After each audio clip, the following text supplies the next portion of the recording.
Welcome to the Cryb, where we tell real stories about the dark side of real estate. Today I have Matt, and I'm going to totally butcher your last name. It's Derdivanis. Thank you. Yeah. So tell me what got you into real estate first of all. Well, I've always been good at sales. It's always been a strong suit of mine. My mom had been battling acute lymphocytic leukemia in and out of the ICU. So I think you got to figure out what you're going to do in those moments. Everyone just kept saying you should try real estate.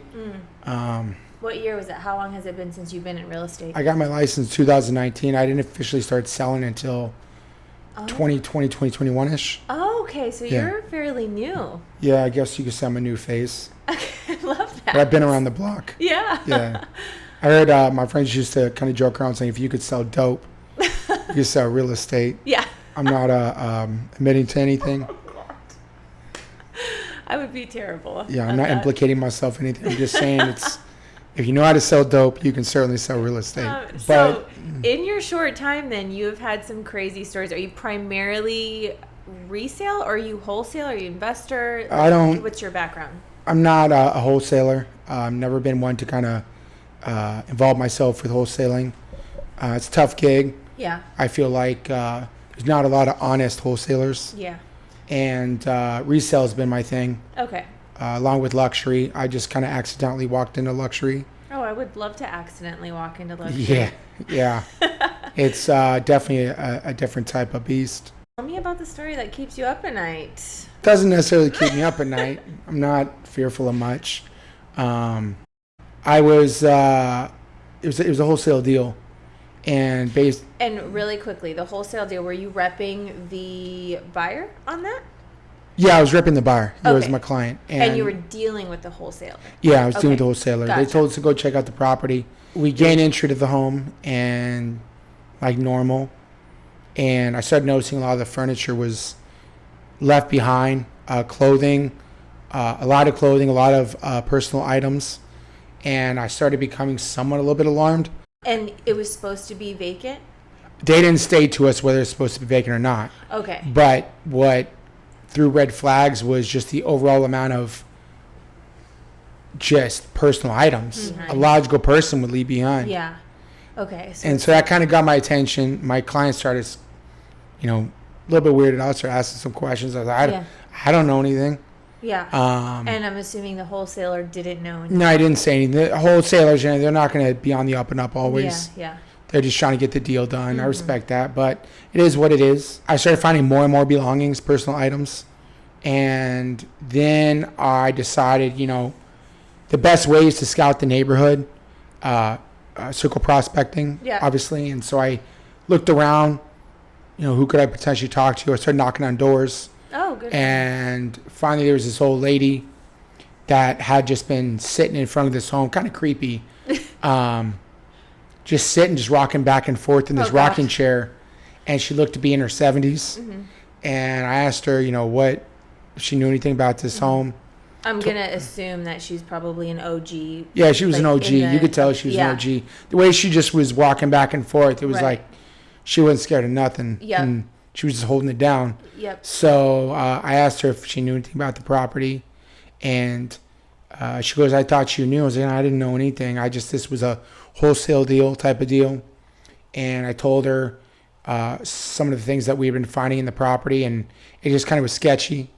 And she said that basically back in the day, when she had children, the children and the neighborhood kids would, I guess, kind of hang it on the rooftops. I see what you're They would just kind of kick it on the roof, do teenage things. She said, I guess, that the owner of that home caught his wife being unfaithful and then also gambling away their money in the casino. All of their money? Yeah, supposedly what I heard, he knew someone in the casino and someone contacted him. And I guess he waited for her to get home, and they were arguing in the back, in the home, and then it led to the backyard. And then I guess he pulled out a gun. He shot her clear right in the face and oh my gosh, blew her dome straight off. And then he put under his chin and blew his head clean right off in front of the children. Because they were on the roof. Well, he didn't know that they were there, but they saw it all. It was a murder suicide. Oh my God. gosh. And so the lady said that I guess the extended relatives, the son, and he moved in, and she said 2 different couples moved in and out rather very quickly.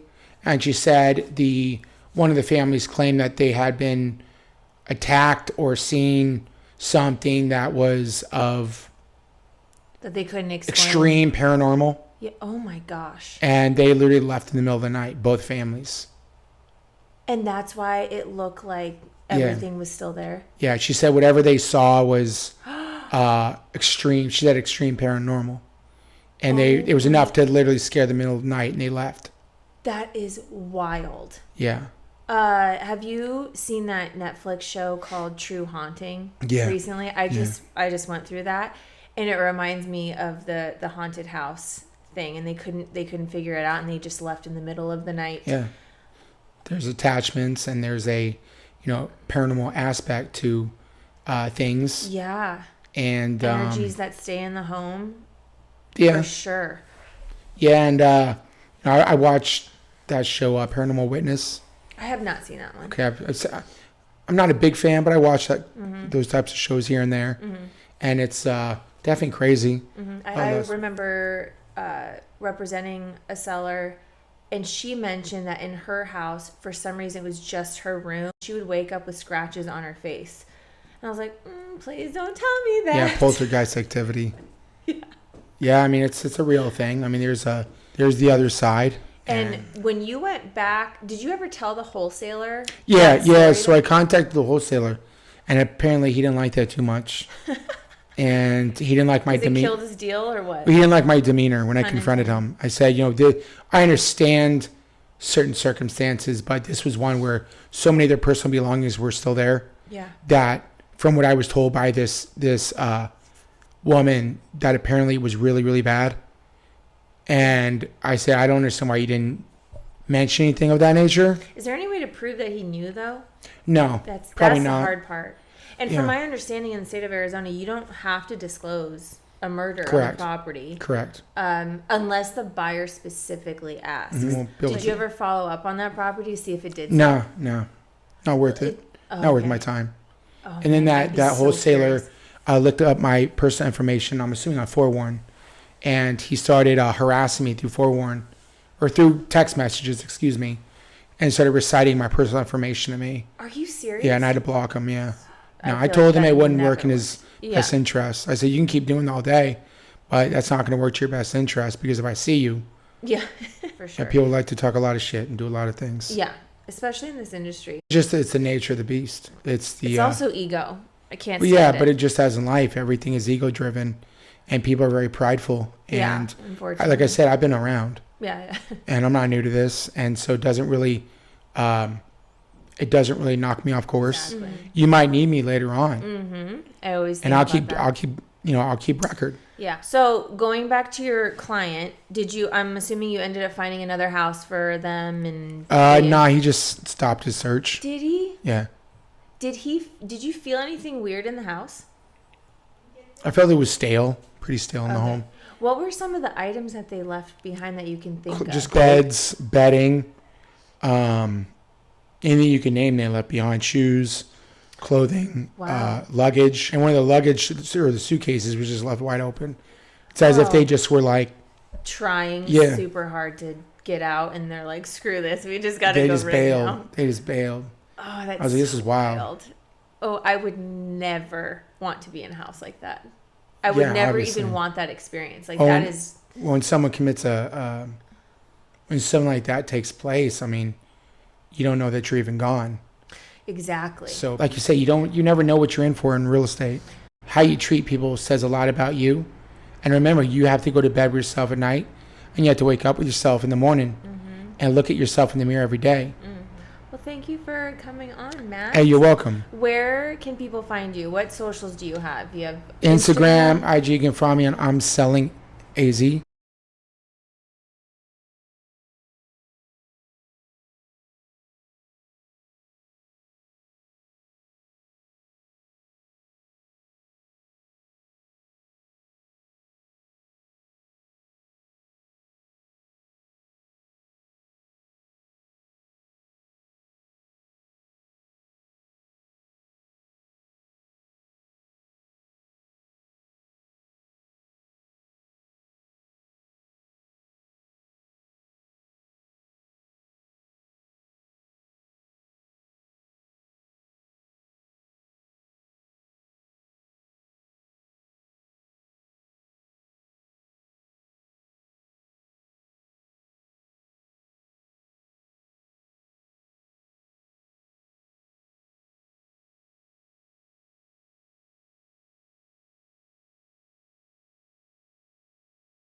Where can people find you? What socials do you have? You have Instagram, IG. You can find me on I'm Selling AZ. Okay, and I will link everything for him. Yeah. Did you have a YouTube that I saw or no? No. Okay. I need to do that. Okay, primarily IG then. I'm just a perfectionist. I don't feel like I have enough to really. If I'm gonna hit that tarmac, I want to hit it running hard. Yeah. Yeah. You'll never see me just post to post. Yeah. Even if you look at my IG, my social media, I don't post to just post. Mm-hmm. I don't post in vain. Yeah. I'm a bit of a perfectionist, Yeah. and my captions, I really put a lot of my heart into the things that you I put out. You have intentionality when it comes to the posting. I totally get Yeah. that. Yeah. And I feel like that's what separates you from the 100%. from the majority. Yeah, because you can tell when somebody's just posting to just post, and it's Well, yeah, it's I'm a sloppy. realtor, and Yeah. they just every day it's I'm a realtor, and I just feel like it's kind of redundant, Mm-hmm. and I don't want to be known like how many times can you possibly put that in people's face that you're a realtor? Like I'm a human being, and I want people to be. I want to inspire, and I want to motivate. I want to coach, and I won't even coach. Like I don't ever want to even be stamped as a coach or even a motivational speaker because I don't want to be. It's oversaturated. Everyone's a coach. Everyone's a motivational speaker. Everyone's a financial guru. Everyone's an influencer. Yeah, and it's all the things. Yeah, but you have a lot of really good stories. I mean, just like the two that you just told me that I think would be really good to learn from on your platforms. Yeah, I mean, everything I do, if it comes, it comes. You know, I just speak from the heart, and you know, I travel down roads that not many people travel down. Mm-hmm. And I get in trouble here and there, but it's part of the learning process for me. Yeah, absolutely. It's a learning curve. Mm-hmm. Are you from here, by the way? I was born here. My father took a job with the Pittsburgh Pirates from late '80s to early '90s. Mm-hmm. And when the ball club didn't renew his contract, we came back down here, and he took a job with the Giants and the Phoenix Firebirds. Okay. So I'm kind of an East Coast mutt. Okay. Yeah. I can see that. Is that where you used to sell dope? You're gonna implicate me. It's not good. I'm kidding. I cut that. No, I'm never gonna shy away from the fact that did I struggle younger? I did. Mm-hmm. And I learned a lot of things about myself and the way this world works. Yeah. And I came up. I'm not proud of some of the things I did, the way that I came up, but it still molded you. Like you say, I'm traveling down roads that not many people have traveled down. Mm-hmm. But that's what makes you successful today. Yeah, I'm just trying to be me. I'm trying to figure me out. I'm trying to figure this thing out. Yeah. And like I say, if it comes, it comes. I speak from the heart, and I'm just trying to still find my way. Yeah. Like we all are. You and me both. Everybody. It's a lifelong road. Yeah, and it's a journey. Everyone has a different journey. Some people are late to the game. Mm-hmm. Some people are readily on time. Mm-hmm. And some people are just, they're in late seasons, late bloomers. But it doesn't minimize that person's journey. Yeah, exactly. I totally agree with that. Yeah, so that's my perspective on that. Yeah. I think that's a good perspective to have. Yes, ma'am. Yes, ma'am. Oh, God, don't call me ma'am. That makes me sound old. Sorry. All right. Thank you so much, Matt. I appreciate you. No problem at all.